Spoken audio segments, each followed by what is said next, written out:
and welcome to the Business Building Blocks podcast with your host, Kristina Schmitt. I'm super excited about the topic today. But before I get started on the topic, I'm going to tell you a story about why I'm doing this topic. So I was dropping the kids off at school one morning and bumped into a friend of mine, and she's like, I love everything that you're doing, but you have to solve this. How do you get time to work on this stuff? I can't find the time. I don't have any more time. And I had to get the kids into school. So I was like, I have so many things. So I decided I needed to do a podcast about it. But to add to this, I was talking with my guest today, and she does this for a living. She helps people get more time. She helps working moms. So I'm going to bring her on, and we're going to chat with her. So welcome, Eva. Hi, everyone. This is Eva McManmon. She is the owner and president of Confident Calm Working Mom. And I'm going to let her introduce herself and talk about what she does, who she helps, and why she does what she does. Awesome. Thank you so much for having me, Kristina. I'm Eva McManmon from Confident and Calm Working Mom, and I help working moms make more time for themselves and their family and for what matters most. I'm a time management and life balance coach. And so this is something that I really enjoy, just helping moms find time for what they really want to do. So excited for our conversation today. Awesome. And such a needed thing because there's so many of us. I know my whole reason of why I do this as well is because I was a crazy, overworked, overwhelmed working mom. And I just want to help other moms and other business owners and leaders be able to just manage their lives and be better. So awesome. So I put together 5 tips for making more time. So we know we can't make more time, but sometimes our time is a mindset. And sometimes it's some awesome skills that I know Eva can help us with. So what we're going to do is we're going to go through the list. We'll link the printable below so you can get it. And we'll also have it all out in the social medias. But so that way you can print the list. So don't feel like you have to take notes if you don't want to, but you can. But we'll just run through it, talk about it, explain it, and kind of dig into each one. So ready to get started? Ready. Let's do it. So number 1. And how to make more time for self-improvement is get your priorities straight. So I know that I have struggled with this one in my life. I know when I was working, it was like, I have to do all the things. But really, when we understand what's important to us, then we can focus on those key priorities. And then overall, everything gets better because all the stuff that wasn't a priority, it either gets done or it doesn't need to get done. So what are your thoughts on that one, Eva? I love this one because I feel like a lot of, I always say you can't have time management without me management or without I management. And you have to have the I and the me in time to make the time.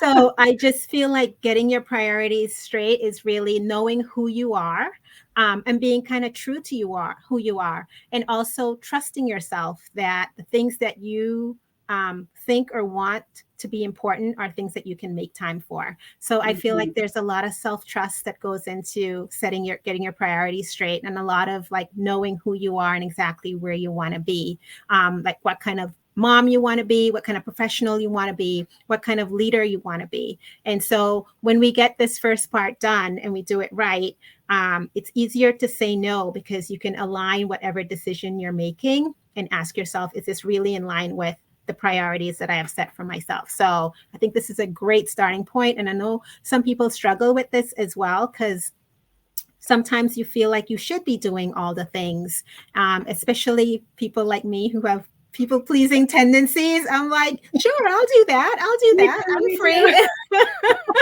And it's like, wait a minute. No, I really don't have the bandwidth to do that. And so when you get that right and you make peace with that, then you're more able to say no with grace and give yourself grace that you're not able to do it all. Mm-hmm, absolutely. Oh my gosh. Yes. You're kind of saying all the right things. That I know. So with this list, we don't just want to give you a list. We want to give you some actions. So the action associated with this one is we want you to write down kind of all the things you're doing So write everything down, kind of do a big brain dump of all those things that you do, and then just start like lumping them because they're going to have categories. This is home, this is my house, this is my kids, this is my work, or maybe it's got different work tasks. But then just put your priorities in order. I need you to rank them 1 to 10. Hopefully it's not more than 10 because we really can't manage more than that. So just really that exercise of ranking your priorities, it just takes your mindset and makes it go, whoop, okay, whoops. I've been upside down in my priority list. Let me rejig these tasks. So that's our step 1. Mm-hmm. Right. Perfect. Let's move on to step 2. So step 2, think small. So those of you who know me, I'm quite short anyway. It's not what I'm talking about. But what I'm talking about here is so many of us, we have these big ideas, especially, your high performers. Everybody's got these big, huge things we want to achieve. And we expect to do it right away. We expect to do it perfectly. And we want to go from 0 to I am perfect instantaneously. And so the thing is, with any kind of self-improvement or any kind of improvement at all, it starts with small steps, small actions that you can commit to. So for myself, I'm always trying to I got to work out. I got to start running, and I'm going to start running 5 days a week because that's what I'm going to do. But that whole getting up at 4:45 or whatever it is to go work out in the morning, it's a big task to do. So if I can do it 1 day a week, I'm winning. Right, exactly. So those small steps, what's a tiny thing we can do? And so thinking small. So that's that one, Eva. Yeah, I love this one as well. And it's all about habit building and just building up that consistency for the thing that you want to do. And you're right. Often when we're planning, when we want to do something, we think about, we want to start. It's like if we want to eat healthy, you throw out all the junk food and you buy, Whole Foods, and you start. And then in 2 days, you're like, I can't do this anymore. So I always tell my clients to start small, and, a tiny habit you can put into place for making more time. So you want to make more time for your kids. What I tell my clients is just carve out 10 minutes a day and just make that time intentional, where you're fully present, you're giving them your full attention, and just go all in on playtime with your kids. And so I was a stay-at-home mom before I went back to work, and I was with my kids every day. But now I feel like the time that I spend with them is just it's richer. It's shorter, but it's richer because it's more intentional. So just thinking about small things that you can do that'll sometimes make the biggest impact more than the time longer time. So it's not about the quantity of time. It's all about the quality of time and how you're actually using the time that you do have. So Exactly. Love this one. Love it. I love the idea of that, taking 10 minutes to just hardcore play with your kids, like put the phone someplace else and just play a game for 10 minutes, because in kid time, 10 minutes is a really long time. Right. I know. And I can always tell myself, I can do anything for 10 minutes. I can go hardcore with Legos or Barbies or, even things that I don't really enjoy. I'm like, I can do that. Yes, absolutely. Oh my gosh. So awesome. And just think of the stacking up impact of that as well. So if you're playing for 10 minutes, or if you're just walking for 10 minutes, or if you're taking 10 minutes to read an improvement book, how long would it take you in 10 minutes a day to get through a book? Mm-hmm, exactly. It'll be pretty quick, right? Yeah. Exactly. Yeah. So huge stack up effects of the small. So awesome. Absolutely. All right, the action with that one. Take your goals, because we all have big, lofty ones. If they're not written down, I recommend writing them down. They're much more impactful if you write them down.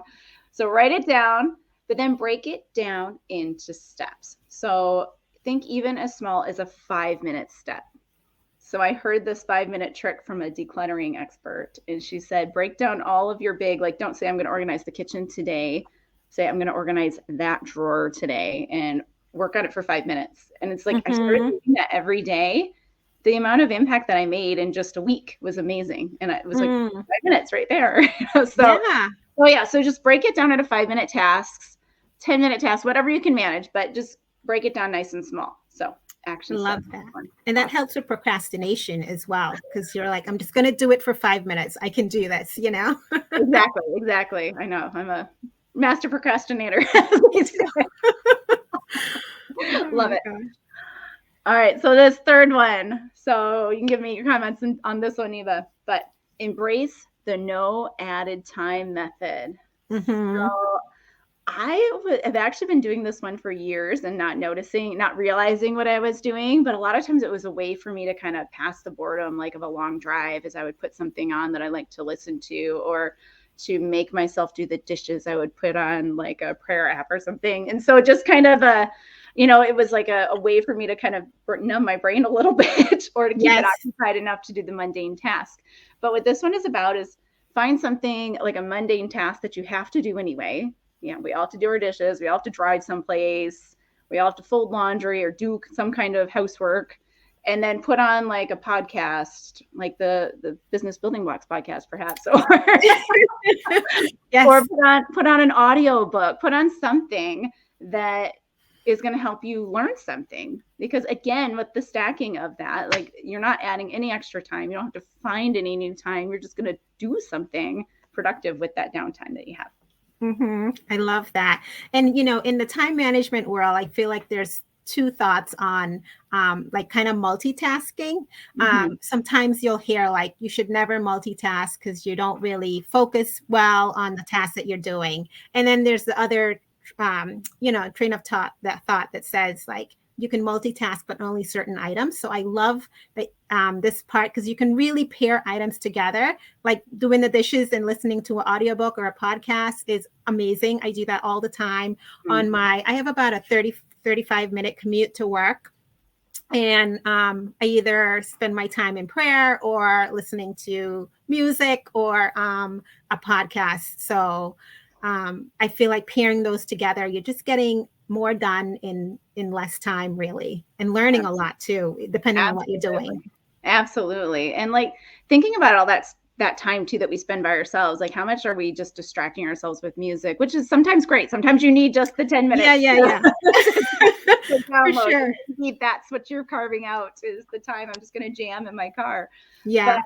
But like, well, for me, when I drive and I'm listening to something, or just listening to a podcast in general, all these other ideas start like spouting off in my head. And I am so much more ready to like take on some tasks, or to create something for the business, or to just work well with clients. And so love this one. It's kind of my rejuvenation one as well. So. Yeah, I've done this where even with my home, where I while I'm in the shower, I have like a quick cleaner in the shower. So while I'm in there, I'm showering. And then at the end, I just do a quick wipe down of the walls and the sides, and I come out clean and my bathroom stays clean. So that's brilliant. I love it. I love getting the super things. Right, exactly. It's the best. Perfect.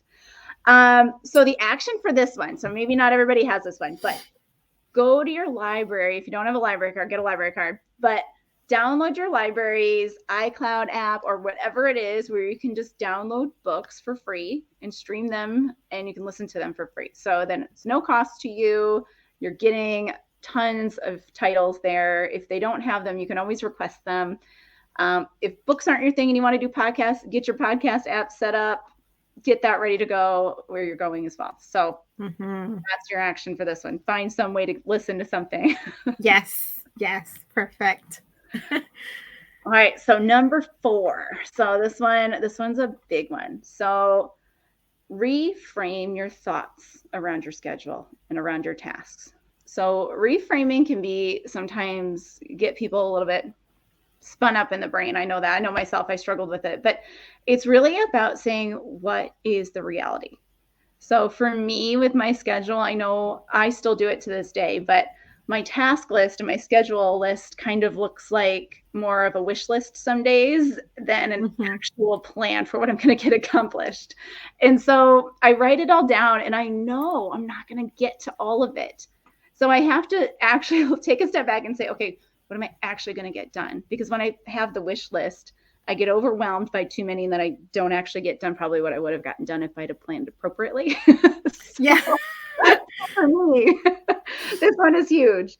But if you reframe it, like, so my thought on it anyway is that I have to get all this done, so I have to write it all down on my list. But the reality is, I know I'm not actually going to get it all done. So, Yes. what are your thoughts on that one? No, I totally agree with this one. And I feel like, um, so we usually, what's the phrase? I think we overestimate the time we have. Mhm. We always think we have more time than we actually do. And when I started my time management journey, I like really wanted to see where my time was going. So I tried to track it. First, I tried in 15-minute integrals, but so I did it in 30 minutes, like exactly what I was doing. And it was really helpful just to give me a snapshot of where my time was actually going, because I was thinking I had more time than I actually did. So I think just being clear on where your time is going and being honest about how much time you actually have, especially if you're running a business or you have a full-time career, you have other things going on, which many of us do. Mhm. Chances are we have limited time, less time than we think that we actually do. So it's good to be mindful of that for sure. Absolutely. Or things just take longer than you think they're going Yeah. to. Yes, exactly. I Distractions, interruptions. print something and it's like 30 minutes later. Oh my gosh, so true all the time. Yeah. So awesome. So my action for you on this one, check your schedule or check your task list against your priority list. Are they aligned?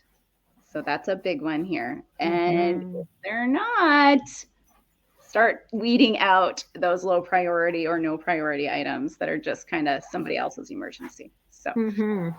That's beautiful. Love that. all right. And the last one. I love this one because we forget it all the time, but schedule it. Yes. Yeah, Yes. it kind of links in with the first one, is that if I say I'm going to read more books, I'll just do it, right? But it's Nope. nope. If I don't actually make a plan when I'm going to do this thing, then I won't do it. Like, it doesn't just fall out. Things don't just fall Mhm. out of the sky because, we think we're going to do it and we think we're going to make a habit of it. So if you're trying to add a new habit in, schedule the time of day or link. I like to link things together for me. Like, I'm going to Mm. do it as soon as I get up, or I'm going to do it while I eat, or I'm going to do it, Yeah. like for me, that works better than I'm going to do it at 2 o'clock on a Thursday because Yeah. Yeah. No, I for sure. I don't commit sometimes. I hear you. Yeah. So what are your thoughts on that one? I love scheduling it. Of course, I always tell my clients schedule everything. Um, and what I like to do is actually take your to-do list and schedule it in your calendar. So Mm, that's an eye-opening experience to see. You have like 500 things, and then you have mhm. 12-hour, like this 8-hour, 12-hour day, and be like, where's the rest gonna go? So it really just gives you an idea that you don't really have. I think it goes to the first one, reframing your thoughts, that Mhm. you don't really have as much time, or things take longer than you think that they do. So once you schedule it, I think that's just your honest like reality check that you only have so much time in your day to actually do all those things. So Mhm. but you won't know unless you actually like put it on your calendar. So I Absolutely. find scheduling is so helpful. And it was something that I resisted for a while. I'm like, I'll just know when to do it and it'll just happen. But that is never the case. You really have to put it on the calendar. And I love time blocking. And I find it helpful for me to know when I'm going to do something. And it helps my brain to relax as well, because Mhm. my brain knows that at 5 o'clock today, I'm going to do XYZ. So I don't have to spend all day thinking about when I'm actually going to do it. Um, so I just find I think I love this one. This is my favorite one Mhm. for sure. Well, they're all my favorites, but definitely scheduling it is so helpful. So, Eva, what would you say to somebody who says, I can't schedule my whole day because things come up all the time? How do you schedule your whole day? So I would suggest that they make an attempt to schedule their day, like just a rough draft of here's how I think the day will come. And when we schedule and when we plan, we're just making decisions based on the information that we have today, right Mhm. now in this very moment. 5 hours from now, our circumstances might change. We might be distracted, interrupted. And so we're going to have to rework the plan and the schedule that we've created. So, no schedule is set in stone. It's not concrete. We can always, I feel like it's a living, breathing document that we could just change as times change, as circumstances change. And as we collect more data, like, oh, this is what I thought how things would be in this moment at 8 a.m. this morning. It's now 3 p.m. in the afternoon, and I have more data, and this plan that I created, it's not going to work, or I need to tweak and adjust it a little bit. So I would say don't ditch the whole planning and scheduling at all. Just like create a loose kind of idea of how you want things to be, and then be open to kind of changing it as you get more information.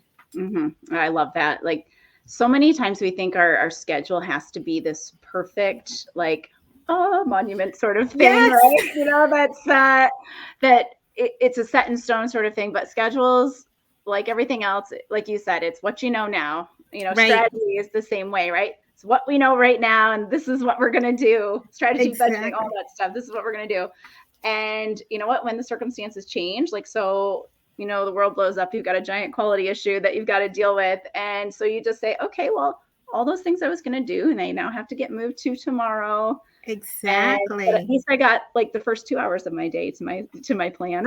Right. Exactly. And I think often too is like when something changes or our plan change or our schedule change, we just throw the whole thing out and be like, this doesn't work for me. I'm not this person. I'm not good at managing my time. And you just kind of walk away. When the hope is to just say, you know what? I didn't do all the things, but I did some of the things. What can I catch up on right now? Or what else is on the schedule to dive into? Yeah. Awesome. Good. Another add on to this one, if you really are focused on looking to develop yourself and to really work on yourself, book yourself into a course or get a coach or get somebody to help you with that accountability, because that's the same sort of thing as scheduling it. And so absolutely, that I know helps me a ton. Like if I have to do it because there's a deadline, it's like, all right, I got to do it. I know. So, yes. Trick yourself with deadlines, right? Absolutely. Yeah, because most of us actually know what we need to do to change our situation. Like we know what to do to kind of improve ourselves and to grow our businesses or to be better professionals or leaders. It's just having that accountability, though, is so helpful to many of us, myself included. And just like getting clear on your ideas and your priorities and talking that out with someone or hearing someone else's perspective is huge. It makes a world of difference. Absolutely. All right. So the action for this one. Take one of those tiny habits or those things that you were going to do and put a reoccurring appointment in your calendar. So, or find a way to link to it. Just somehow get it locked into your schedule, whether it's a 5-minute pickup sort of thing or, whatever it may be. Get it into your schedule as a recurring appointment. So then your phone's going to ding at you and say, you better go do it. So, right. Eventually the guilt catches on. For sure. I love that. Yeah. Treat it like a meeting. Like if you had a meeting with your supervisor or even with a colleague, like you wouldn't just blow them off. So treat that appointment just like a meeting and say, this is on my calendar. I have to do this next, and just spend some time there improving. Awesome. All right, Eva, anything you would add to this list? I would add, I guess boundaries are really important to set when we're trying to manage, make time for anything, especially self-improvement, just growing ourselves. But we really have to, and the best way I think to set boundaries is just get clear on exactly what you want to do, and then communicate that with grace with the people around you or who it's affecting. And likewise, this goes hand in hand with boundaries, but also just like saying no. And I alluded to it earlier about just knowing what you can say no to. And I think something that a lot of people don't say is it's okay to change your mind even after you've said yes to something. If you've assessed and decided, this doesn't really align with my priorities. And just giving people permission that you can say no. And you could go back and explain your situation and say, I have more data and this doesn't actually align with what I want to do. And you can see if you can either like finish the term, whatever you signed up for, or help to find someone to replace you. But I think changing our minds, especially for women, for people pleasers like me too, it's important to say, like, if you've said yes to something and you've determined that you actually can't do that thing, or it'll just be extra burden on you or your family or your business or your health, it's okay to say no and change your mind. So I think that's important to put out there. Awesome. I love that one so much. I know I've been working on the lack of people, or the trying not to people please so much, yes, working on boundaries, saying no, all those lovely things. So those are huge about like really just keeping to your schedule in general. Like even when you schedule it, if you don't keep your boundaries up, like you're not going to do it. Right. So you'll let somebody book over it. And right. so, yeah. And so that's so important. I love that one. Yes. Awesome. All right. So Eva, thank you so much for coming on. Yay. And if anyone, what's the best way to get in touch with you if anyone would like to work with you? Oh, great. Yes. Thank you so much for having me. This was so fun. I could talk about time management forever. So really enjoyed it. You can connect with me on Instagram. It's confidentcalm_working mom, or check me out on confidentcalmworkingmom.com. And I have a free resource you can download on how to make more time for what's important. You can grab that. Happy to share that. So yeah, so enjoyed this conversation. I think it was so awesome. Thanks for having me. Awesome. Thank you so much. Yay. All right. And just as a reminder, this is the Business Building Blocks podcast, and you can get in touch with me, Kristina Schmitt, at KristinaSchmitt.ca. And if you're looking to book into a course because you really want to take your organizational development to the next level, I've got a course coming up with my colleague. It is a virtual-based course on leadership, organizational development, strategy development. It's called Thrive. So check out my website. It is on there at KristinaSchmitt.ca. So thank you so much. And we will see you next time on the Business Building Blocks podcast.